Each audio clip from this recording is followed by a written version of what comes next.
تو حضرت کیا پیر بنانا ضروری ہے؟ صحاباؤں میں سب سے افضل سنی اور دیوبندی میں فرق کیسے کرے گی؟ اگر وہ غریب نواز کے جاتا ہے تو وہ سنی ہے، اگر کسی دربار میں جاتا ہے تو سنی، نہیں تو وہ دیو۔ السلام علیکم ناظرین، میں ہوں شارق کوری اور آپ کا ایک بار پھر سے استقبال ہے ہماری اس سیریز کے اندر، جس کا نام ہے ہماری podcast with Muslim celebrity, جس کے آج ہمارے خصوصی مہمان ہیں حضرت مولانا مفتی حسیب عالم نعیمی صاحب۔ السلام علیکم حضرت۔ وعلیکم السلام ورحمۃ اللہ وبرکاتہ۔ خیریت سے حضرت؟ الحمدللہ الحمدللہ۔ آپ کا بہت بہت شکریہ کہ آپ ہمارے کہنے پہ تشریف لائے اور ہمیں ٹائم دیا۔ آپ کی محبتیں ہیں اور محبتوں کے سامنے ہر چیز فیکی ہوتی ہے۔ جی آپ نے محبتوں سے یاد کیا، ہم حاضر آئے۔ شکریہ حضرت۔ میرا پہلا سوال یہی ہوگا کہ آپ کہاں سے تعلق رکھتے ہیں اور آپ کی پیدائش کہاں کی ہے؟ نحمدہ ونصلی ونصلی علی رسولہ الکریم، اما بعد فاعوذ باللہ من الشیطان الرجیم، بسم اللہ الرحمن الرحیم، لا الہ الا اللہ محمد رسول اللہ۔ اپنے کردار پہ ڈال کر پردہ اقبال، ہر شخص کہہ رہا ہے زمانہ خراب ہے۔ جناب عالی، آپ نے ہمیں بلایا اور پہلا پرشن آپ نے سوال کیا کہ آپ کہاں سے تعلق رکھتے ہیں۔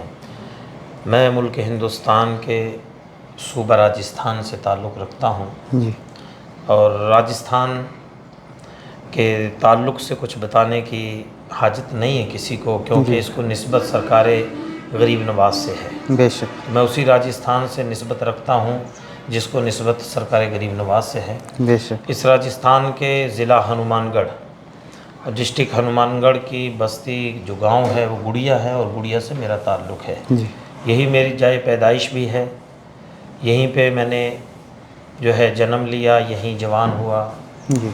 اور میں راجستھان کے گڑیا گاؤں سے تعلق رکھتا ہوں۔ حضرت آپ کی تعلیم کہاں سے ہوئی، کہاں سے شروع ہوئی اور کہاں سے آپ فارغ ہوئے؟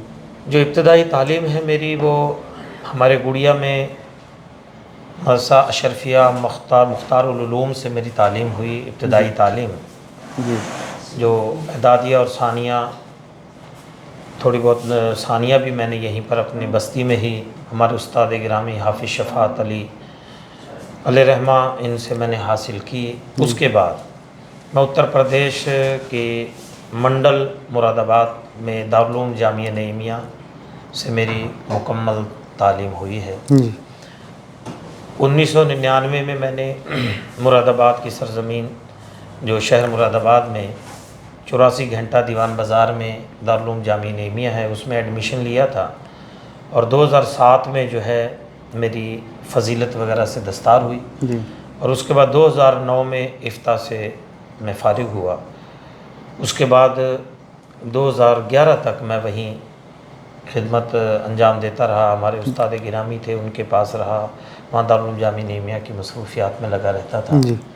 اور اس کے بعد پھر میں راجستھان واپس آیا۔ حضرت آپ مفتی ہی کیوں بنے؟ جیسے کہ آپ حافظ بھی بن سکتے تھے، قاری بھی بن سکتے تھے، مولانا بھی بن سکتے تھے، تو مفتی بننے کے پیچھے کوئی خاص وجہ؟ خاص وجہ نہیں، ہمارے والد صاحب کی اچھا بھی تھی، اور ہر بچے میں ایک کوالٹی ہوتی ہے جو استاد اس کو بچپن میں پرکھ لیتے ہیں۔ جی تو ہمارے استاد جو بچپن کے استاد تھے حافظ شفاعت علی علیہ رحمہ، ہماری ٹیم کے کافی بچے تھے، جی کچھ کو انہوں نے پرکھا، حفظ کی درسگاہ میں بٹھایا، اور ہمیں جو ہے اس مولوی والی درسگاہ میں بٹھایا۔ جی تو یہ استادوں کی ایک پرکھ ہوتی ہے، انہوں نے اسی لائن یہ لائن پکڑا دی، ہم نے یہ لائن پکڑ لی۔ اس کے بعد ہمارے والد صاحب کی اچھا تھی کہ مولوی بننے کے بعد جو ہے میں اپنے بچوں کو مفتی بناؤں گا، کیونکہ مجھ سے پہلے بھی بڑے بھائی تھے، حافظ حبیب اللہ جو 26 سال سے مدینۃ العلوم چورو میں خدمت انجام دے رہے ہیں، وہ حافظ بھی ہیں، عالم بھی ہیں۔ جی اس کے بعد ہے بھائی وہ عالم ہیں، ایک چھوٹے بھائی ہے حافظ ہیں، عالم ہیں۔ الحمدللہ والد صاحب کی محبتیں رہیں اسی کو بس۔ حضرت آپ کن سے مرید ہیں اور کس سلسلے سے وابستہ ہیں؟ میں سلسلہ اشرفیہ سے مرید ہوں، جی اور سلسلہ اشرفیہ کے ایک عظیم شخصیت جی جن کے اوپر صرف عوام کا اتفاق نہیں بلکہ علماء کا، محدثین کرام کا اتفاق تھا کہ وہ ایک اپنے وقت کے ایک وہ زندہ ولی تھے جن پہ کسی کو شک و شبہ کی گنجائش نہیں تھی۔ جی یعنی حضرت علامہ مولانا الشاہ سید محمد مختار اشرف سرکار کلام کے نام سے جن کو یاد کیا جاتا ہے، وہ میرے پیر و مرشد ہیں، اچھا، جو سید مخدوم اشرف جہانگیر کے صاحب سجادہ گدی نشین بھی تھے اور وہاں کے روح رواں بھی تھے۔ حضرت تو یہ پیر اور مرید کی بات آئے گی ہے، تو حضرت کیا پیر بنانا ضروری ہے؟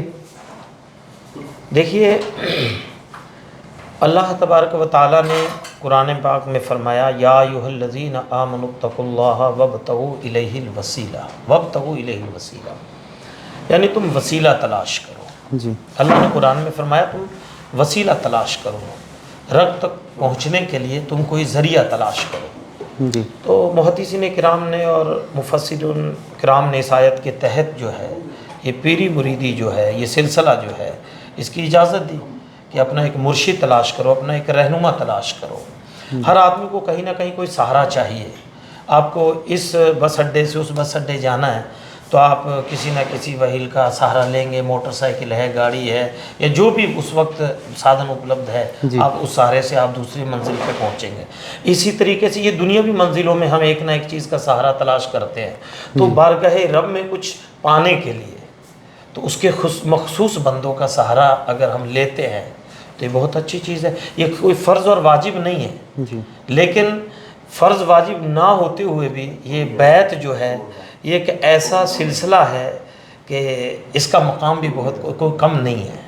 یہ قرب خدا بہت جلد پانے کے لیے بہترین ذریعہ ہے بیعت اور یہ مرید وغیرہ۔ مطلب اگر کسی سے مرید نہیں ہوئے تو گناہ نہیں ہے؟ ہاں، گناہ نہیں ہے، لیکن اللہ تبارک و تعالیٰ نے قرآن پاک میں فرمایا ان الشیطان للانسان عدو مبین، جو انسان کا کھلم کھلا دشمن ہے وہ شیطان ہے، اور وہ وار جو ہے ہمارے ایمان پہ کرتا ہے، ایسی چیزیں کے ذریعے ہمیں بہکاتا ہے کہ ہم سمجھ نہیں پاتے۔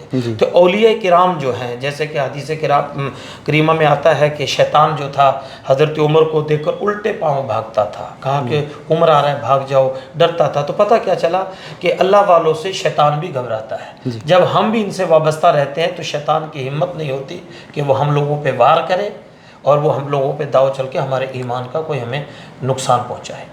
اسی لیے ہمارے بزرگوں کی، اور یہ کوئی ہمارا ریت نہیں ہے، غریب نواز کو کون نہیں جانتا، پوری دنیا جانتی ہے۔ لیکن اگر کوئی غریب نواز کی ہم ہسٹری کو، آپ کی تاریخ کو اٹھا کر دیکھتے ہیں کہ جن کی مجلس میں جوگی جپال جیسے آئے تو اپنا سر دے کر گئے، اور لاکھوں لوگوں نے بیعت کی اسلام میں داخل ہوئے، لیکن جب خواجہ غریب نواز کو بھی دیکھتے ہیں تو وہ بھی کہیں نہ کہیں خواجہ عثمان ہارونی کی چوکھٹ پہ اپنے آپ کو جو ہے قدم بوسی کرتے ہوئے نظر آتے ہیں۔ جی، آپ چلتے جائیے، سلسلہ غوث اعظم نے پیر تلاش کیا، تو یہ اللہ والے بھی ایک پیر کی تلاش میں رہتے ہیں۔ تو ہم تو گناہ گار ہیں، قدم قدم پہ خطائیں کرتے ہیں، تو ہمیں بھی چاہیے کہ اللہ والوں کا دامن پکڑنا چاہیے۔ سر پیر کی کیا شرائط ہے؟ وہ پیر کب ہوگا جب چار کوئی شرائط ہے اس کے لیے پیر بننے کے لیے؟ دیکھیے، پیر سب سے بڑی بات ہے مومن، جی، ٹھیک ہے، اس میں پیر کے لیے ضروری نہیں کہ ایک سید ہے تو وہی پیر بن سکتا جی، ہے، ٹھیک ہے۔ لفظ تقویٰ ہے، ٹھیک ہے۔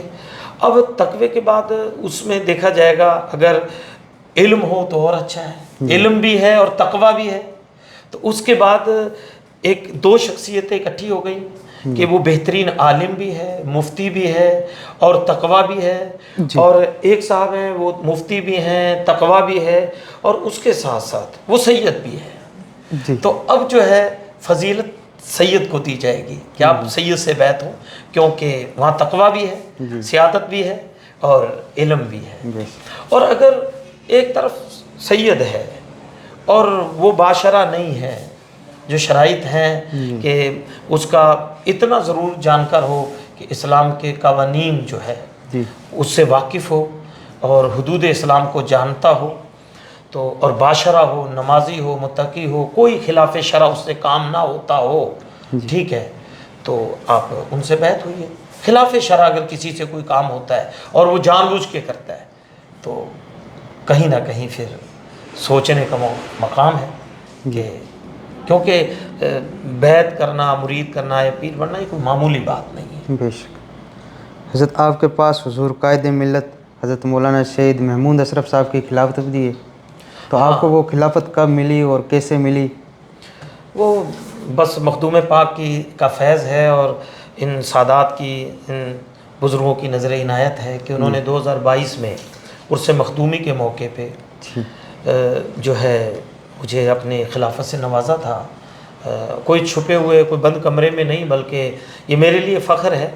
دیکھیے خلافت ملنا بہت جس پہ نظر ہو جائے، لیکن ایسے آستانے پہ، ایسے دربار پہ جی ان کے شہزادوں کا نوازنا، یہ میرے لیے بہت بڑی فخر کی بات ہے کہ عرس مخدومی کے موقع پہ ایک جہاں ہزاروں کا مجمع تھا، اس میں جو ہے مجھے اسٹیج کے اوپر حضرت نے نوازا.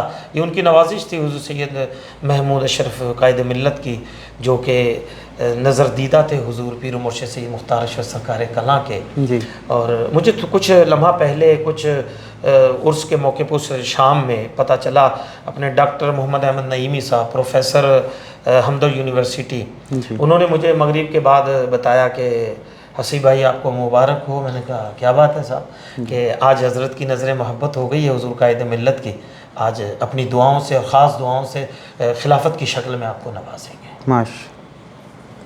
تو حضرت آج کل دیکھا جا رہا ہے کہ اسٹیجوں پر علماء اکرام کے جھگڑے ہیں، جس کی وجہ سے قوم بھی الگ الگ ہو رہی ہے. تو اس کی کوئی وجہ علماء اکرام کو ہونا چاہیے کہ وہ قوم کو ساتھ لے کر چلیں، لیکن قوم سے زیادہ آج کل علماء اکرام جھگڑا کر رہے ہیں. مٹ جائے گناہوں کا تصور ہی جہاں سے اقبال، اگر یہ یقین ہو جائے کہ اللہ دیکھ رہا ہے. جی. اپنے کردار پہ ڈال کر پردہ اقبال ہر شخص کہہ رہا ہے کہ وہ گناہ گار ہے. جی. تو بات یہ ہے کہ جناب عالی، میں زیادہ کچھ نہیں کہوں گا. ہمارے مجدد اعظم اعلیٰ حضرت علیہ رحمہ کے ہر خطے میں جن کے جو ہے نعرے بھی ہیں، جن کی محبتیں بھی ہیں، میں بس انہوں نے اسی طریقے سے سرکار اعلیٰ حضرت کی بارگاہ میں بھی کوئی سوال آیا تھا، تو میں بس وہی آپ کی بات کو ریپیٹ کرتا ہوں. آپ نے فرمایا تھا جب اس طرح سے کچھ علماء کی تعلق سے کسی نے سوال کیا تھا، تو آپ نے ارشاد فرمایا تھا کہ علماء ہماری ایک عظیم جماعت ہے، جی. بس ان کے لیے یہی کافی ہے کہ سنت غیر موقدہ کو نہ چھوڑیں. پیش. سنت غیر موقدہ کو، بات اختلافی تھی لیکن آپ نے فرمایا سنت غیر موقدہ کو. کہا کہ سرکار اس کا کیا تعلق ہے؟ آپ نے فرمایا کہ اگر ایک ذمہ دار سنت غیر موقدہ کو چھوڑتا ہے تو عوام کا ایک فرد جو ہے سنت موقدہ کو چھوڑ دے گا، اور اگر ایک عالم سنت موقدہ کو چھوڑتا ہے تو سامنے والا جو ہے واجب کو چھوڑ دے گا. وہ واجب کو چھوڑتا ہے عالم تو وہ فرض کو چھوڑ دے گا. یعنی آپ نے اشارہ فرمایا کہ ذمہ داروں کو اپنی ذمہ داری کا لحاظ کرنا چاہیے. اگر اس طرح کا کہیں واقعات پیش آتے ہیں تو اعلیٰ حضرت کے اس فرمان کو پڑھنا چاہیے. اور دوسری بات، آپ نے بہت اچھا سوال کیا مجھے امام بخاری علیہ رحمہ، جی. کہ جنہوں نے امام بخاری کوئی معمولی لقب نہیں ہے. جب آپ کو تدفین آپ کی گئی تو قبر انور جو تھی آپ کی، اس کی مٹی جو تھی وہاں سے بھی ایک اتنی بہترین خوشبو آ رہی تھی کہ لوگ مٹی اٹھانے پہ مجبور ہو گئے تھے. اور جنہوں نے جو ہے سنت نبوی صلی اللہ علیہ وسلم کی سیرت اور صورت میں اپنی زندگی کو گزارا. آپ جو ہیں ایک بار اپنے گھر سے نکلے حدیث کریمہ کو جمع کرنے کے لیے، تو آپ کے پاس 3 لاکھ اشرفیاں تھیں. 3 لاکھ اس وقت 3 لاکھ اشرفیاں تھیں. آپ ایک کشتی میں سوار ہوئے تو کچھ لوگوں نے دیکھا کہ امام بخاری کے پاس اشرفیاں ہیں. تو آپ نے جو ہے انہوں نے دیکھا اور انہوں نے کہا یار وضع قطع ایک مولوی والی ہے، جی. اور ان کے پاس 3 لاکھ اشرفی، ایک مولوی آدمی اور 3 لاکھ اشرفی. انہوں نے آپس میں چند لوگ تھے، انہوں نے مشورہ سا کیا، آپ نے سن لیا، آپ نے ترنت وہ اشرفیاں پانی میں ڈال دی. جی. کشتی جس ندی سے گزر رہی تھی آپ نے اس میں ڈال دی. اس کے بعد وہ لوگ آئے اور آپ کی تلاشی لی، آپ کے پاس تھی نہیں. انہوں نے اس کو ڈانٹنا شروع کر دیا کہ ان کے پاس تو ہے ہی نہیں، اور آپ جو ہے کہ الزام لگا رہے ہیں آپ ایک عالم دین پہ. تو آپ نے کہا نہیں میرے پاس تھی اشرفیاں. جی. آپ نے اس کے اوپر تہمت نہیں لگانی تھی، کہا تھی میرے پاس. کہ پھر کہاں ہے؟ کہا میں نے اس میں ڈال دی. بولے ایسا کیوں کیا آپ نے؟ 3 لاکھ اشرفیاں آپ نے ضائع کر دی. آپ نے فرمایا آپ لوگوں کی نیت خراب ہو گئی تھی اور میرے سے آپ لوگ اشرفیاں لیتے، الٹا میرے پہ کوئی جھوٹا الزام لگا دیتے. تو اس الزام سے بچنے کے لیے بہتر یہ تھا کہ میں نے ان اشرفیوں کو گرا دیا. کہا آخر وجہ کوئی تو وجہ ہوگی. آپ نے کہا جو وضع قطع ہے یہ عالموں والی، اور عالم وہ ہے جو نائب مصطفیٰ ہوتے ہیں. تو میرے پہ اگر کوئی جھوٹی تہمت لگ جاتی تو پھر کوئی میری حدیث کو نہیں لیتا جو میں حدیث جمع کر رہا ہوں، کوئی اس پہ اعتبار نہیں کرتا. تو میں نے اپنے پہران کو جو لقب لگا ہے عظمت نائب مصطفیٰ کا، اس کی جو ہے عزت اور اس کی عزت کی پامالی کے لیے میں نے اپنی جو ہے اشرفیوں کو کھو دیا ہے۔ تو یہاں سے ہمیں ایک سبق ملتا ہے امام بخاری سے کہ علماء کوئی معمولی جماعت نہیں ہے۔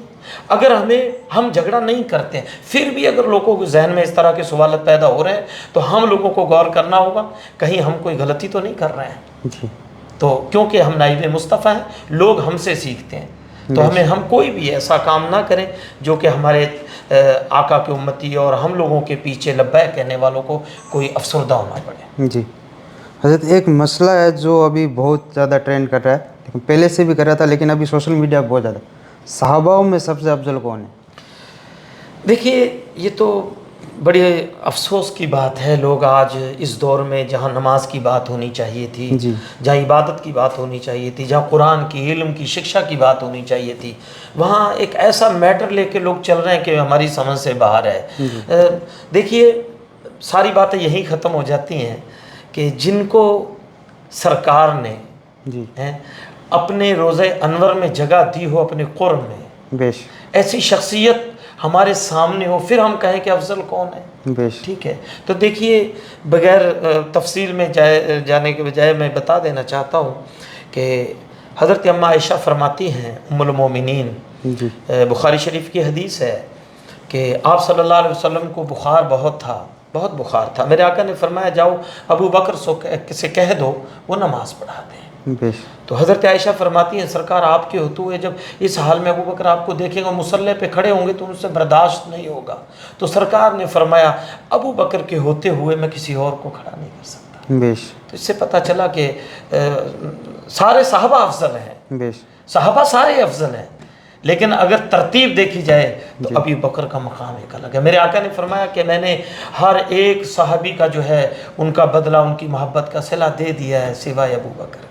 بیش تو حضرت ابو بکر کی افضلیت میں کوئی شک نہیں۔ حضرت، عوام سنی اور دیوبندی میں فرق کیسے کرے گی اگر کرنا ہو تو؟ دیکھیے سنی اور دیوبندی، سب سے پہلے جب آپ بیٹھیں گے نا، جی جب آپ حضور کی بات چلائیں گے، کلمہ کا وہ بھی ذکر کریں گے، آپ کربلا کے میدان کو رکھ لیجئے، جی ادھر بھی نماز تھی ادھر بھی نماز تھی، ادھر بھی ذکر تھا ادھر بھی ذکر تھا، ٹھیک ہے، لیکن اللہ نے فرمایا ان اللہ مع الصابرین، میں صبر والوں کے ساتھ ہوں۔ بیش تو پرکھ خود ہو گئی کہ وہ کھا کے عبادت کر رہے تھے، وہ بن کھائے عبادت کر رہے تھے، صبر کر کے وہ بھی ڈٹے ہوئے تھے، بھاگے نہیں۔ تو اسی طریقے سے جب اس طرح کا معاملہ ہو تو جب آپ حضور کی بات چلائیں گے اور آپ بہت گہری عشق کی بات کریں گے جی تو کہیں نہ کہیں چہرے کی سلوٹیں ہی آپ کو بتا دیں گی، عام آدمی نہیں سمجھ سکتا، لیکن جب عشق کی جب ایک عاشق ہوگا، سچا عاشق، اور ایک دکھاوے کا عاشق ہوگا، تو آپ کوئی سی، آپ کہتے ہیں نا کہ پٹرول کے پاس تھوڑی سی تیل جلا دیجئے تو وہ اپنے آپ پتہ چل جائے گا پٹرول ہے یا پانی ہے، بیش ٹھیک ہے۔ لیکن اس کے ساتھ ساتھ یہ جو بزرگوں والی ایک فہرست ہے نا، آپ کسی اللہ والے کا ذکر چلا دینا اور اس طریقے سے چلانا کہ ان کی عقیدت کا کوئی بھی پہلو رکھ دینا تو وہ خود کہیں گے یار کیا آپ شرک کی باتیں کرتے ہو، کیا یہ بدعت کی باتیں کرتے ہو، تو آپ خود بس اس میں جو ہے کوئی بہت گہری بات نہیں آج کل پر رکھنا۔ لیکن حضرت ہمارے یہاں یہ بھی ہوتا ہے کہ لوگ دیوبندی اور سنی میں فرق ایسے کرتے ہیں کہ اگر وہ غریب نواز کے جاتا ہے تو وہ سنی ہے، اگر کسی دربار میں جاتا ہے تو سنی، نہیں تو وہ دیوبندی۔ کیا یہ صحیح ہے؟ مفتیان کرام نے، بلکہ بڑے بڑے محدثین کرام نے جو ہے خاموشی اختیار کی ہے۔ صرف درگاہ پہ جانا سنیت نہیں ہے، جی فاتحہ لگانا سنیت نہیں ہے۔ ہماری عوام کو آج یہی گمراہ کیا گیا ہے جی کہ یہ تو نیاز نہیں دیتا، یہ تو دیوبندی ہو گیا ہے، یہ سنی رہ گیا، اس نے لنگر کر لیا ہے، تو یہ ایسی باتیں نہیں ہیں۔ بس یہی تو عوام گمراہ ہو رہی ہے، عوام یہی نہیں سمجھ پا رہی، اسی لیے وہ علماء سے بزن ہو رہی ہے۔ حقیقت میں ہمارا ان کا اختلاف کوئی نظر اور نیاز کا نہیں ہے، فاتحہ کا اختلاف نہیں، دیں گے تو اچھی بات جی ہے، آپ دیں گے تو اچھی بات ہے، صدقہ کریے، گھر سے کچھ جو ہے غریبوں کے نام پہ، کوئی اللہ والوں کے نام پہ نکالیے، تو اسی بہانے سے خیرات ہوتی رہے گی، تو یہ تو اچھی چیز ہے۔ آپ کریں گے تو فائدہ اٹھائیں گے، نہیں کریں گے تو آپ نقصان اٹھائیں گے، ٹھیک ہے۔ لیکن مین جو جھگڑا ہے وہ اجمیر کا اور خانقاہ کا فاتحہ کا نہیں ہے، مین جھگڑا عظمت مصطفیٰ کا ہے۔ بیش وہ ٹارگیٹ تو ان کے علماء نے کسی اور کو کیا. یہ تو عوامی ایک جھگڑا ہو گیا کہ یہ فاتحہ لگائے گا تو نہیں ہو سکتا ہے وہ اس کی اتنی گنجائش نہ ہو, جی اس کا کھچڑا بنے کی گنجائش نہ ہو, لیکن عشق رکھتا ہو.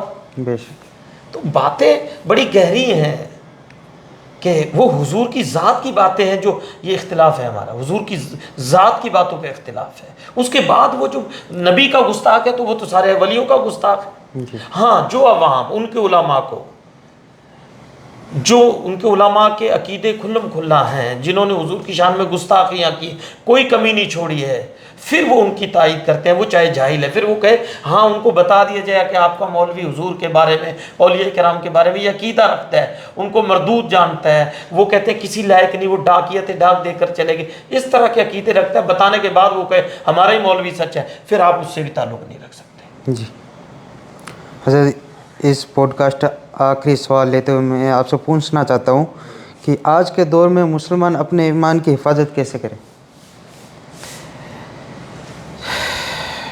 مسلمان اپنے ایمان کی حفاظت کیسے کریں؟